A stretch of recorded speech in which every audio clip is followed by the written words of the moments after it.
निफाड तालुक्यातील विंचूरला श्री संत शिरोमणी नामदेव महाराज मंदिरामध्ये 676वा संजीवन समाधी सोहळा अखंड हरिनाम सप्ताह अत्यंत भक्तिमय वातावरणामध्ये पार पडला.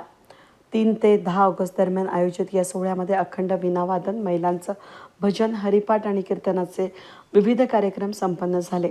10 ऑगस्टला पहाटे किरण नवले या दाम्पत्याच्या हस्ते महाअभिषेक, सकाळी हरिभक्तपरायण संगीतामाई गुंजाळला असलगाव यांचं काल्याचं कीर्तन आणि दुपारी महाप्रसादाचं भंडारा आयोजित करण्यात आला होता.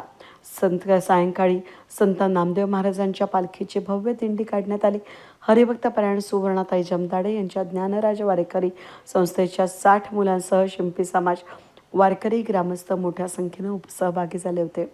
हा सोहळा यशस्वी करण्यासाठी समस्त शिंपी समाज आणि विंचूर पंचक्रोशीतील ग्रामस्थांनी विशेष परिश्रम घेतले. श्री संत नामदेव देवस्थान ट्रस्टच्या वतीनं किरण नवले यांनी सर्व उपस्थितांचे आभार मानले. वेद न्यूजसाठी प्रतिनिधी सुनील क्षीरसागर, विंचूर.